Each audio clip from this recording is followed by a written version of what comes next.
starring Charles Lawson in The Prophet Without Honor, an original radio play on the Cavalcade of America, sponsored by the DuPont Company.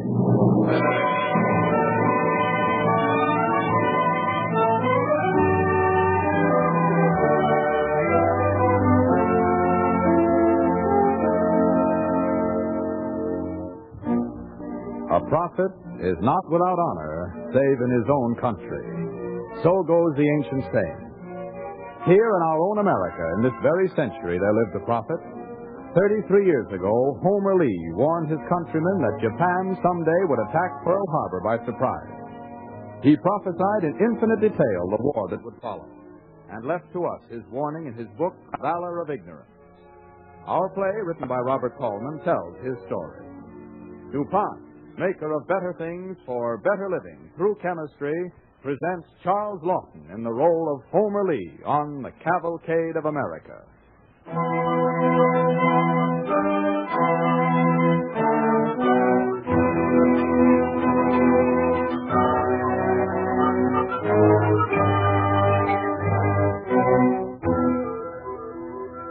China, the year 1900. In Peking, ancient capital city of the Manchus, a great event is being solemnized. The Dragon Empress, dread monarch over 400 million souls, is making her annual pilgrimage into the outside world, borne high on a jeweled palanquin. A lone sentry, standing guard at a tall gate in the purple wall outside the Forbidden City, awaits her return. Toward him limps a pale, gray-eyed hunchback in American dress. Quietly, the little cripple addresses the sentry. Only one man guarding the gates of the Forbidden City? The old tigress must be very sure of herself. She is the daughter of heaven, my friend. The most serenely wise one in all the world. Yeah. Do you really believe that? I value my head. She is cruel and corrupt, this old empress of yours. How long will China tolerate her? Until one comes who is wise and steadfast and strong, my friend. Very strong. Strong? Look, Captain. Your empress approaches. Look at her face. No, you must go. She will question me. Look at her face. What do you see in it, huh? Is there anything divine in that face, my friend? It's the face of an ill-tempered old harridan. Now look at it. As it comes near, it's a frightened face. And it's a guilty face. No, you cannot stand here. I've come a long way to stand here at this moment, my friend.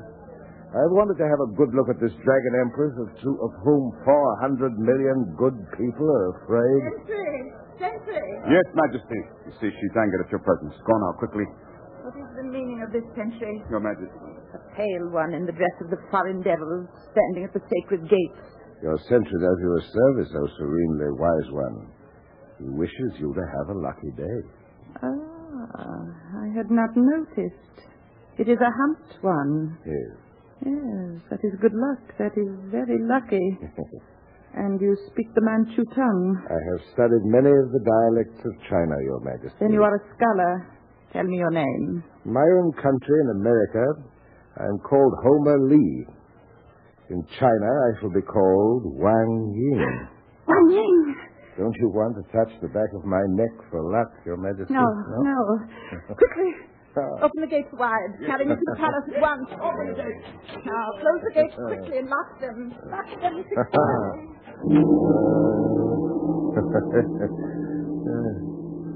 What did you say to the old she-devil, pale one? Well, I told her my name in China would be Wang Ying. Wang Ying? That is the name of the dwarf tiger. He who overthrew the first of China's tyrants. Precisely, but I hope to overthrow China's last tyrant, my friend. And you are one of us. Hope to be. But first I've got to get inside that gate. I must see the old dragon's prime minister. Oh, I dare not help you. My head would roll in the dirt before morning. Wouldn't it be more honorable to lose it in the cause of your people's liberty than to have it locked up some morning because the old lady is in a bad temper? Very well. Come back an hour after sunset, the changing of the guard. Thank you. I'll see that you get inside the walls. From then on, the souls of your ancestors be with you. Wang Ying. And with China, my friends. Yes. It is the place to strike. It is the weakest. But to lead an army in forced marches, you will excuse me, but your physique, Mr. Lee. My physique has nothing to do with it. Did not Wang Ying, the dwarf tiger, overthrow the first of China's tyrants? He was half blind as well as crippled. Well, Mr. Lee, I am not superstitious, as so many of my countrymen are. But I have a strange feeling about you. Huh. Will you do as I ask? I will assemble as many troops as I can, Mr. Lee, and you shall be their general.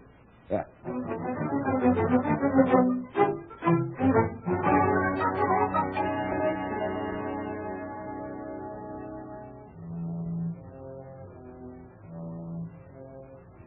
Before that month was out, a pitched battle was raging on the dry, sun-baked plain before the walled capital city of Shanxi province. Astride a spirited white horse, Homer Lee, attired now in the uniform of a Chinese general, untiringly watches the progress of his first battle from a hill overlooking the field. A week, a fortnight, the fighting continues. Then one morning, the governor of Shanxi surrenders and sends for Homer Lee under a flag of truce. Well, those are our terms, Excellency. You can take them or leave them. I have no more time for formalities. I think you can wait a little longer. Come over here to the window, General Lee. Of course. Now, look out across the battlements. Yes. You see, General? The heads of your excellent officers now decorate the walls of my city. Yes. I see. I have spared your life because I do not wish to inconvenience the Empress with protests from foreign embassies. Thank you. That is very considerate of you. Bring in General Lee's aide. He is here, honored one. Your master bid you come in, Captain. And now I shall let you stay here, General Lee, where you shall have the best possible view of the destruction of your army. It will begin in about 20 minutes. Good day. Well, Captain.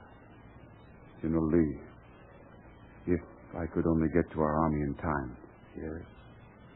What message could I take to them? Take this map. Shows the way of retreat into the hills. You will join us there, Wang Yi? Hope to. First, I've got to go to America.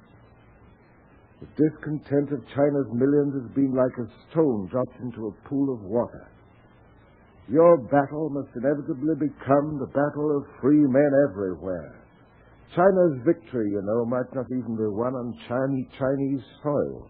It may be won in another continent on the other side of the world. I do not understand this talk, Wang Yi. Well, you're not alone. Neither does anybody, particularly my fellow Americans. But I'm going to try to make them understand.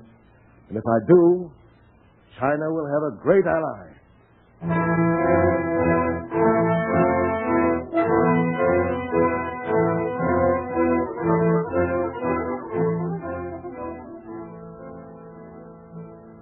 You are listening to Charles Lawton in The Prophet Without Honor, an original radio play on the Cavalcade of America, sponsored by the DuPont Company.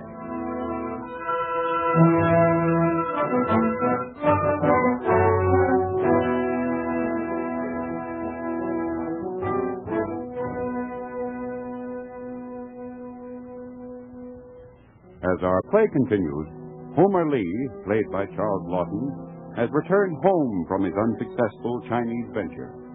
In Washington, he is ushered into the presence of Lieutenant General Chaffee of the United States Army. Welcome home, General Lee. Thank you, sir. I need not tell you, General Lee, that your expedition in China has excited the admiration of every military man in America. General Chaffee, if you'll forgive me, I'll come to the point. I am not interested in being admired. I want to know what you intend to do about China. You ask a direct question, sir. I'll give you a direct answer.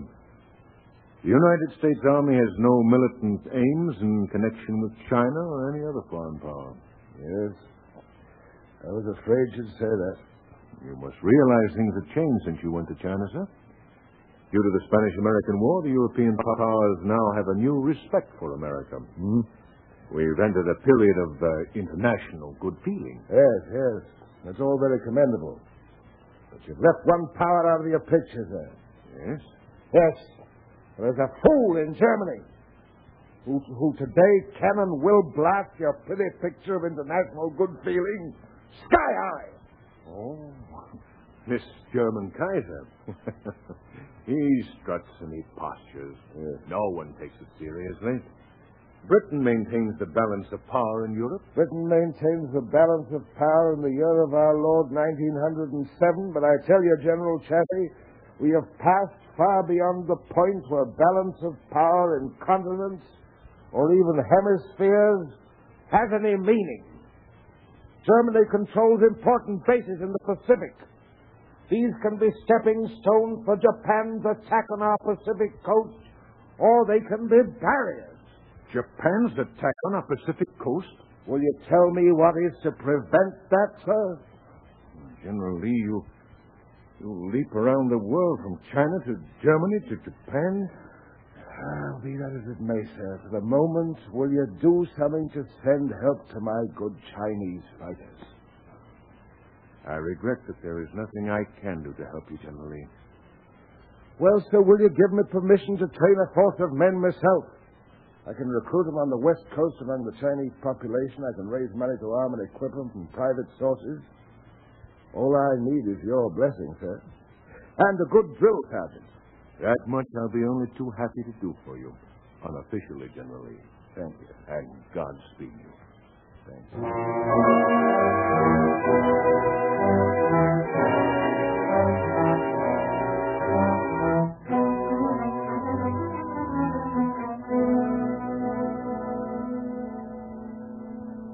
Sergeant O'Bannon reporting, sir.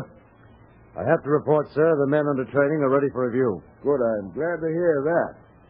I beg your pardon, General. May I ask when these men will see action? They've all been badgering me about it, sir.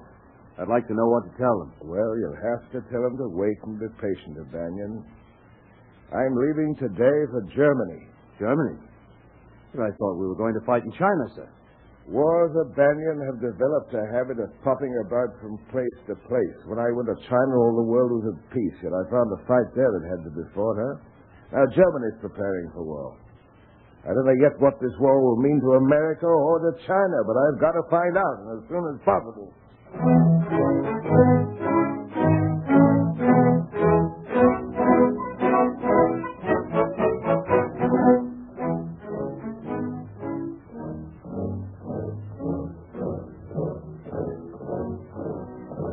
2 months later, in a reviewing stand overlooking a parade ground at Potsdam, Homer Lee stands beside Kaiser Wilhelm, watching the gray uniformed, spike-helmeted soldiers of Imperial Germany as they pass in review. Well, General Lee, what do you think? I think that you have a great army, Your Majesty. The kind of disciplined army I should like to lead myself. They do not appreciate you so much in America, eh? Well, perhaps it is I who should appreciate America, sir. In Germany, there would have been a place for a mind like yours. There is a place for it now, if you wish it. You are looking for a military strategist, Your Majesty? Fool, but a fool is not in these times. We shall forge a new Europe, a new world out of blood and iron. And it will be on an axis reaching from Berlin to Baghdad. Germany, sir, is approaching her destiny. Yes, Your Majesty, perhaps Germany is, but if you will forgive me, I personally would rather not be associated with any plan to cause the world to turn on an axis of blood and iron reaching from Berlin to Baghdad.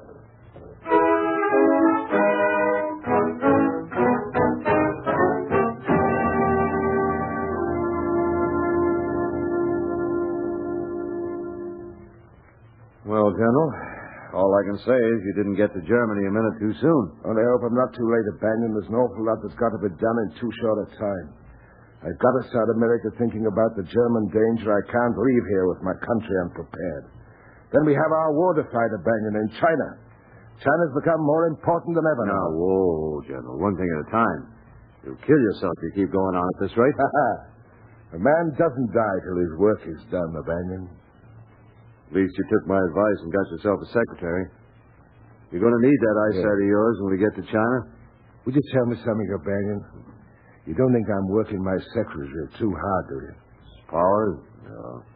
If you are, she'd never admit it. You know, I like her, O'Banion. I hate most people, but I like her. Most people are fools. She's not a fool. Who's not a fool? Mrs. Powers. We got to start to work right away. Now, where were we? Chapter 10. Yes, I remember now.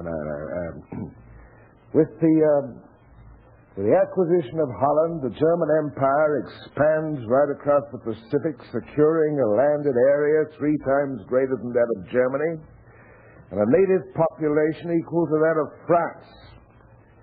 Germany becomes an Oriental empire, dominating Japan and speeding up the Japanese aggression against the United States. These are not speculations.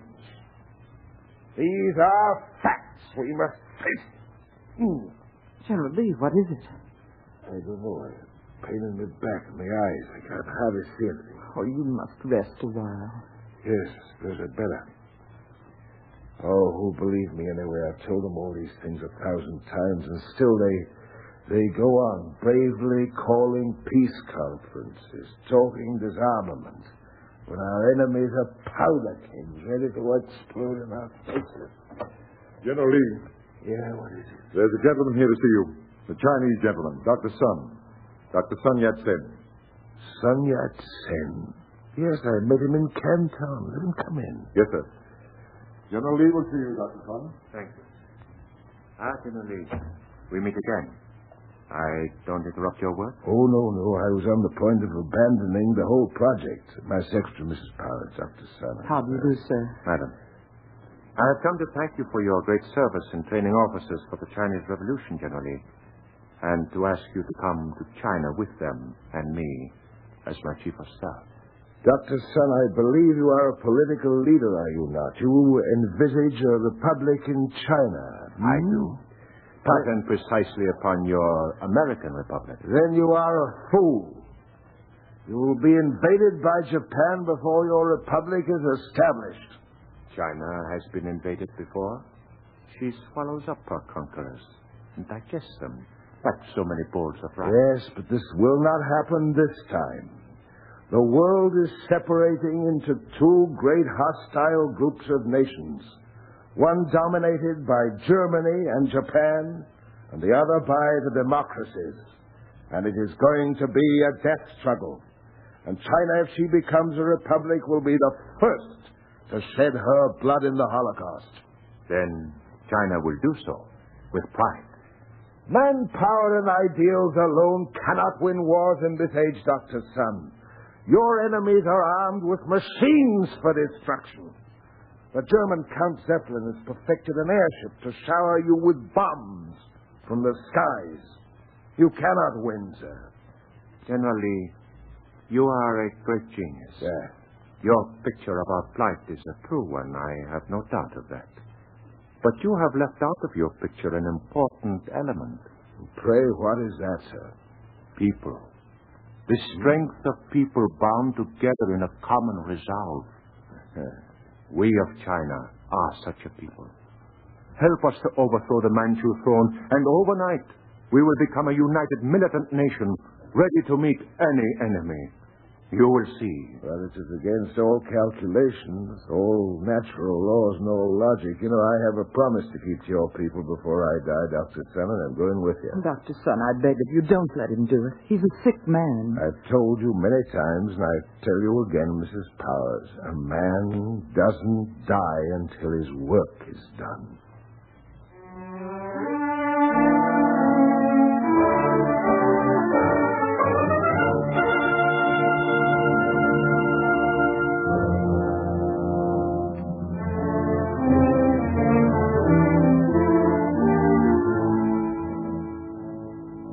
And so it was an American, a crippled genius racked with a fatal illness, went to lead the armies of the Chinese Republic.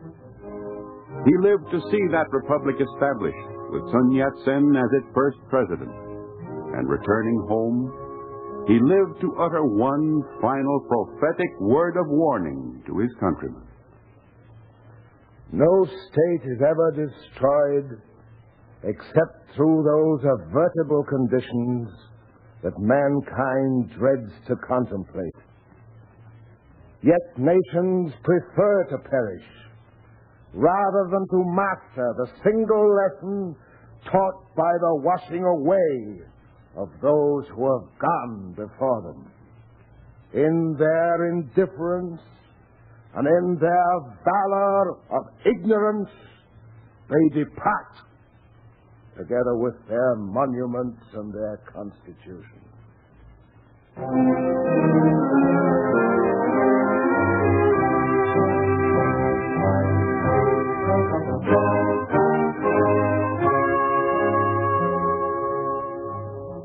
On a day in 1912, only 1 year and some months before the first of the great world wars he had foreseen and warned us to prepare against, Homer Lee lay abed of his final illness in a house in Santa Monica, California. How is he, Mrs. Powers? No better, I'm afraid. Is it okay for me to go in? Of course. Louise? Who's with you? Oh, it's just me, General. Banyan? Banyan. Sit down here beside me, will you? Louise, you sit over there.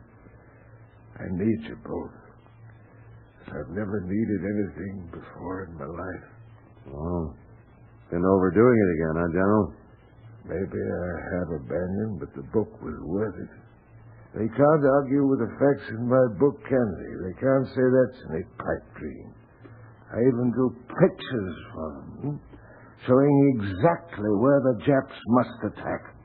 The Philippines, Pearl Harbor, the Aleutians, Alaska. We'll be powerless to stop them unless we... Homer, you mustn't excite yourself this way. Anyway, where do you get off saying Manila will fall in 3 weeks? Not with O'Banion there, it won't. Thanks, O'Banion.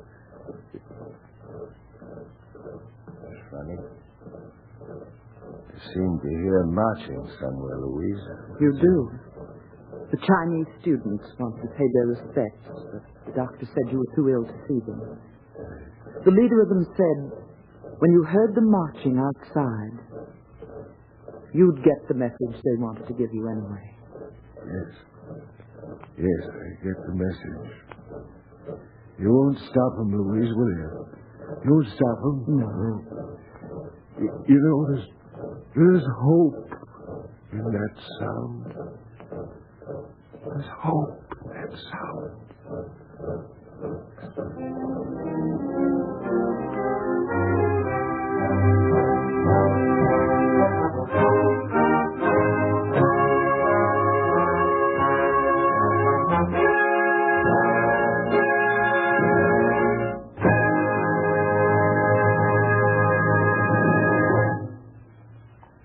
In a few minutes, we will hear again from our star, Charles Lawton. And now, our story of chemistry.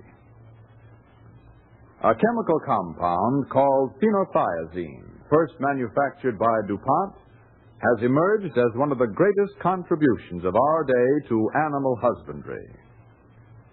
Phenothiazine is another of the marvelous coal tar products related to aniline dyes. A few years ago, it was experimented with as an insecticide. Further research since by scientists of the Bureau of Animal Industry of the Department of Agriculture brought out the fact that phenothiazine destroys many of the animal parasites in livestock that take an estimated toll through death and loss of weight of $125 million worth of animals on American farms each year. Both of those things, both the loss by death and the loss of weight, are serious even in peacetime. Today, with the nation at war, they are of great importance because they have a direct bearing on the food supply.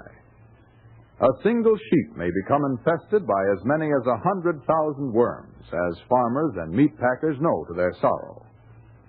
Nodular disease in sheep, caused by a parasite, is such a grave menace that in some localities the raising of sheep has had to be entirely abandoned. Wherever the disease appears, it causes great losses, running to several $1 million a year for the country as a whole. It becomes doubly serious at this time, since it affects the increased demand for meat and wool, as well as surgical sutures made from the intestines of sheep. The United States Department of Agriculture recommends phenothiazine for ridding sheep of nodular worms and other parasites. Hogs, horses, goats, and poultry all suffer from different parasites. Until very recently, each kind of animal had to be given a different treatment for each kind of parasite, with varying degrees of success. Today, phenothiazine alone has proved to be effective for a wide range of parasites. It is used by veterinarians to treat more kinds of livestock for more kinds of parasites with greater effect than any medicine known up until now. Sheep can be treated for a few cents a head. As an experiment, scientists last winter tested the new drug by giving it to one half of an infested herd of cattle and withholding treatment from the other half, so they could study the results in treated and untreated cattle in the same herd. The treated animals in the herd gained weight.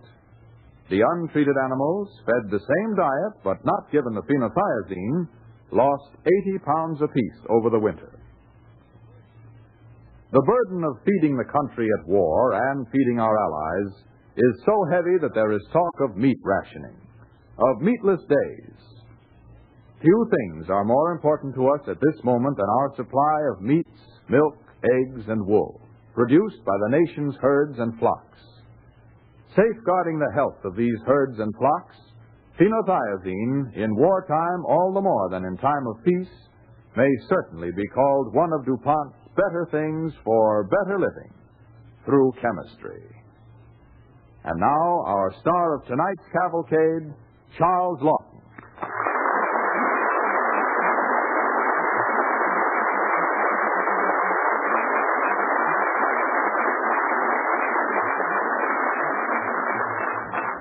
Thank you, ladies and gentlemen. I would like to say just a word more about the brilliant, neglected genius of tonight's play on Cavalcade of America.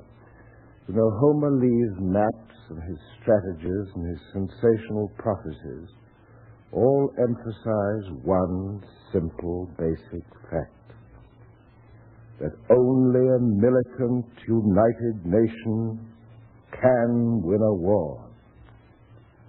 We have, alas, lost many battles through our failure to heed the warnings of Homer Lee, the prophet of our times. But please God, it is still not too late to take ourselves in hand, we who are yet in civilian life, and make ourselves deeply possessed of that militant spirit which wins the final battle. Thank you. Good night.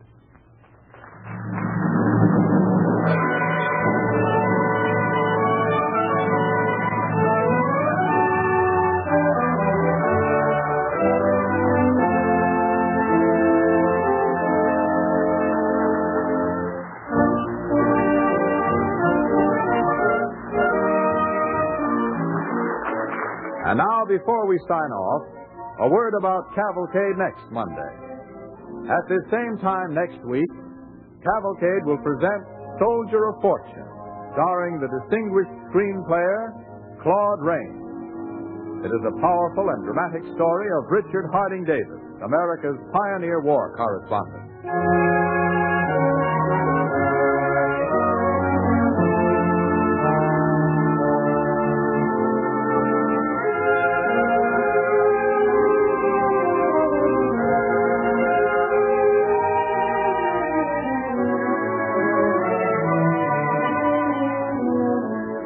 Don't forget, next Monday night, Cavalcade presents Claude Rains in Soldier of Fortune. The orchestra and original score tonight were under the personal direction of Don Bury.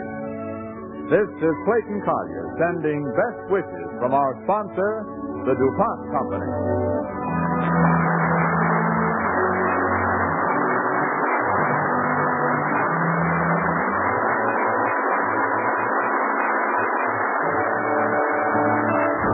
program came to you from New York. This is the National Broadcasting Company.